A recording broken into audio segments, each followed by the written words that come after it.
제가 볼 때는 2027년 정도까지는 무난한 상승이 가능하다 봅니다. 단지 거래가 폭발했어요. 그 거래량 때문에 매도할 때 문제만 없다면 충분히 상승이 이어질 가능성이 굉장히 높다. 근데 세종시는 투자자가 들어가면서 만든 상승을 다시 투자자가 나가면서 만든 하락이거든요. 그 경쟁자가 한꺼번에 나갈 때가 굉장히 위험하거든요. 뱅크런이 한꺼번에 돈을 빼가는 거잖아요. 그것처럼 위기가 한꺼번에 오거나 공급이 한꺼번에 많거나 이럴 때 큰 하락이 나오는 거거든요.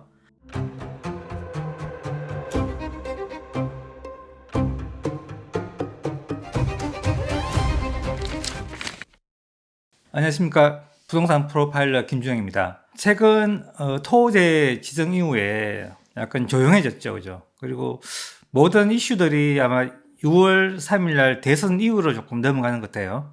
그래서 실수요자분들이나 투자자분들도 마찬가지로 6월 3일 이후에 시장의 변화를 더 궁금해하는 것 같습니다. 근데 결정은 안 났지만은 최근에 이제 대통령 후보분들이 그 공약으로 행정수도 이전, 그리고 대통령실 이전, 국회 이전 이런 이야기를 꺼내면서 전체적으로 좀 조용한 가운데에서도 세종이 최근에 조금 급하게 움직이고 있어요. 그래서 세종 얘기를 좀 할까 합니다. 이게 호재인데요. 개인적으로 호재를 보고 투자한 걸 그렇게 좋아하는진 않지만은 이번에 이슈가 나왔기 때문에 한번 점검해보고요. 세종이라는 도시가 어떤 도시인지 제가 설명을 한번 드려볼까 합니다.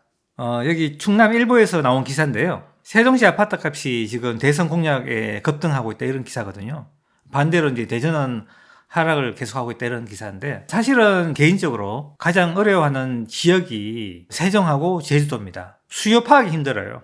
세종은 정확히 말하면 2011년 말부터 입주를 시작했는데 그 외부에서 오는 수요에 의해서 만들어진 도시잖아요. 그래서 지금은 대전에서 왔다 갔다 하는 수요들이 있고요. 충청도 지역 근처에 있는 분들도 세종에서 이제 출퇴근하시거나 아니면 왔다 갔다 하시는 분들 계세요. 그래서 어떤 수요가 지금 세종의 정확한 수요인지, 아니 수요의 어떤 크기를 알기가 굉장히 힘든 도시입니다. 그래서 세종은 수요를 알 수 없기 때문에 솔직히 분석이 힘든다, 어렵다, 뭐 이렇게 보고 있고요. 두 번째 힘든 도시가 어디냐면 제주도예요.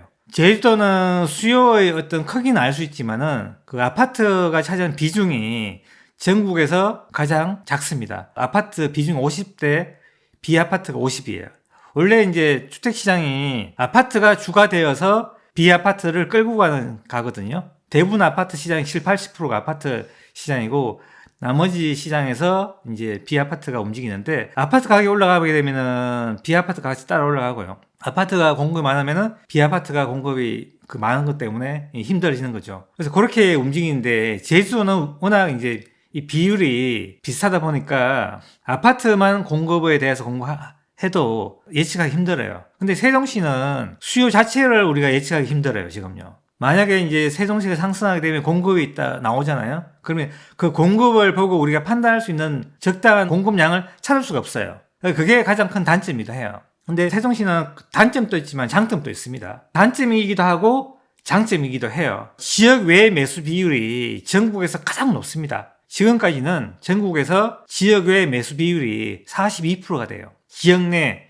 세종시에서 매수 비율이 58%고요. 나머지 42%가 지역 외에서 매수한다는 거잖아요. 그 지역 외에서 매수한다는 거는 투자자일 가능성이 크고요. 그 투자자가 있기 때문에 매매 상승은 굉장히 빠르거나 크게 올라갈 수 있어요. 도움이 되지만은 그 투자자에 의해서 하락도 크게 올 수 있습니다. 이번에 우리가 2020년도에 전국에서 가장 많이 올란 데가 세종이에요.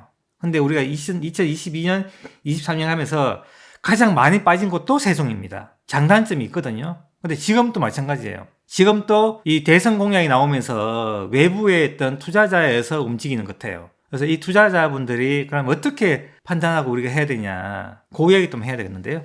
일단 수요를 알 수 없다는 게 가장 큰 단점인데, 우리가 이제 세종이 인구가 40만 가까이 돼요.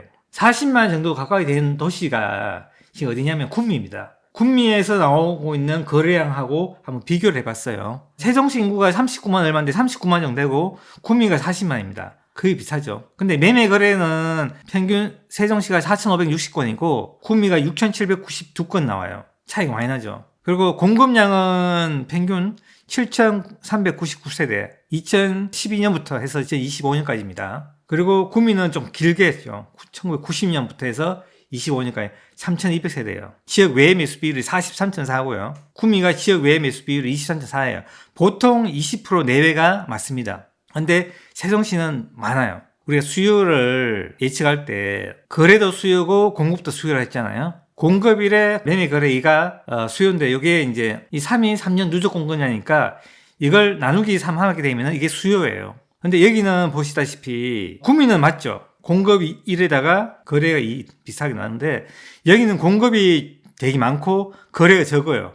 그래서 여기는 39만원 어떤 수요가 있는 것은 아니고요. 공급을 인위적으로 많이 넣기 때문에 이 공급을 우리가 채우기 위해서 과거에 2012년도 그 전이겠지만은 전국구 청약을 허용했어요. 그래서 인위적으로 수요를 만들었기 때문에 지금 우리가 수요를 예측하는 게 조금 힘들고요. 수요를 예측하자면은 공급보다는 거래가 조금 더 맞을 가능성이 있는데요. 조금 보수적으로 보고 우리가 4,560이니까 나누기 2 하게 되면 2,000세대 전후지 않을까 이렇게 예측을 합니다.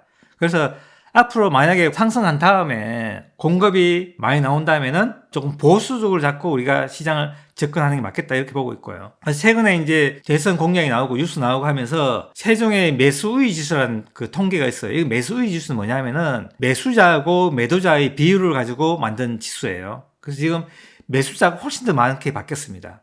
원래 이 통계는 현장에 그대로 있는 모습을 보여주기 때문에 뭐 전망하고 이런 지수는 아닙니다. 보통 이 지수가 60에서 65 정도면은 매매가 상승하고 있는 거거든요. 지금 136.2까지 왔어요. 4월 21일 기준으로 해서. 그래서 굉장히 지금 매수세가 강하다, 매수 수요가 많다 이렇게 보고 있는 거죠. 여기 세종만 지금 노랗게 불린 들어가 있잖아요. 다른 지역은 똑같죠. 그래서 매수세가 지금 굉장히 활발하게 많다.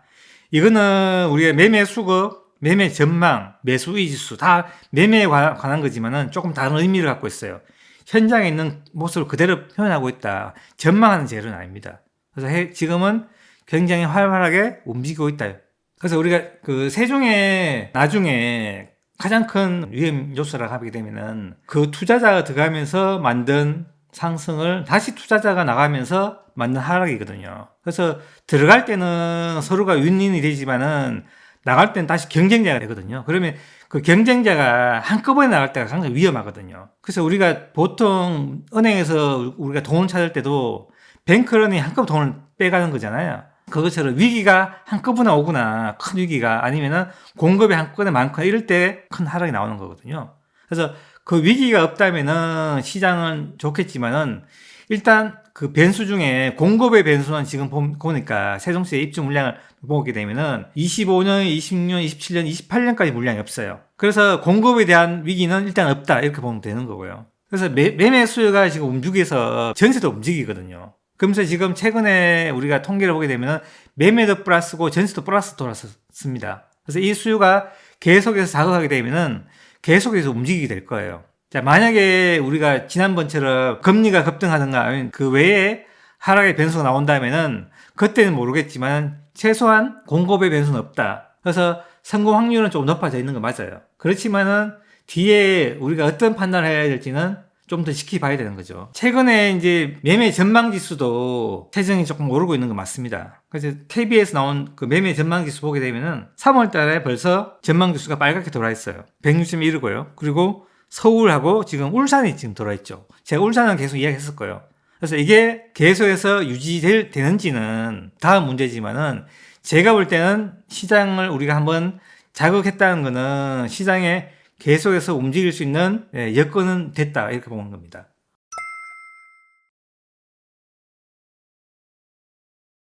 원래 보통은 전세가 매매를 자극하는 게 맞거든요. 그러면은 굉장히 느려요. 근데 매매를 먼저 자극해 버리게 되면은 전세 수요가 전세로 갔다가 매매를 가는 게 아니고요.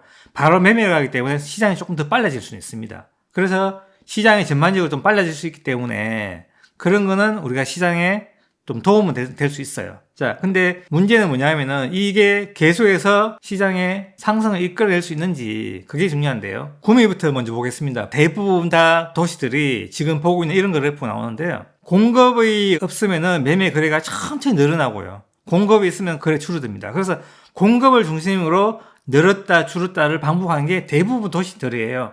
이게 안 맞으면은 그 도시의 어떤 사이클이 안 나오는 거거든요. 어떤 다른 이유에서 영향이 미친다는 거거든요. 구미가 40만 도시인데 이걸 3년 누적 공급량을 바꿨고요. 매매 거래는 추세로 바꾼 겁니다. 그래서 이 공급이 이렇게 없을 때 매매 거래가 늘어나잖아요.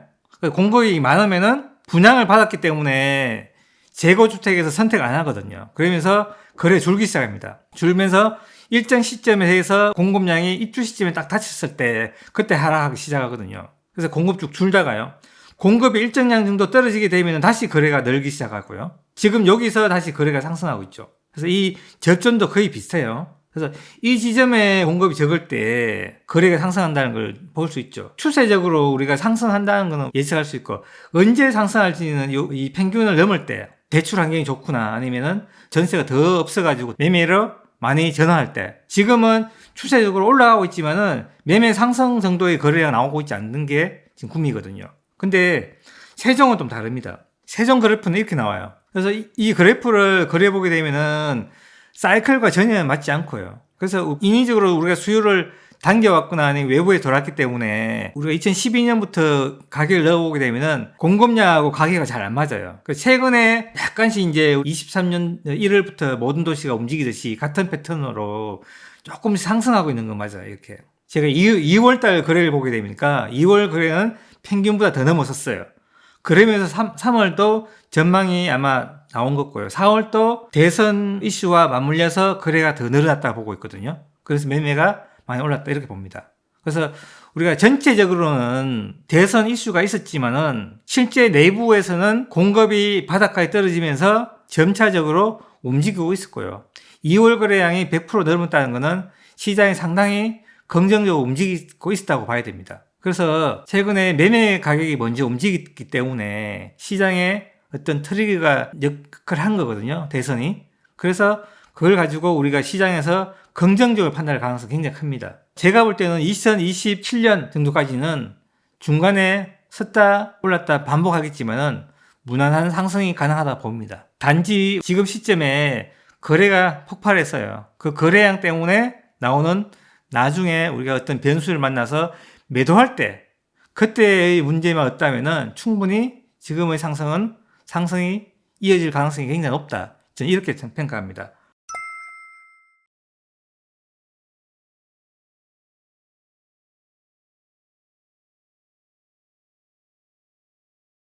자, 그래서 오늘은 6.3 대선 이후 시장 전망에 대부분 다 우리가 관심 있는데요. 거기와 관련해서 세종시의 행정수도 이전, 그리고 대통령실 이전, 국회 이전 이런 이슈가 최근에 세종시와 맞물려서 가격을 조금 움직이게 하고 있는데요. 제가 세종시가 인구가 비슷한 구미하고 같이 분석해서 한번 말씀드려봤습니다. 오늘은 여기까지 하겠습니다. 네, 감사합니다.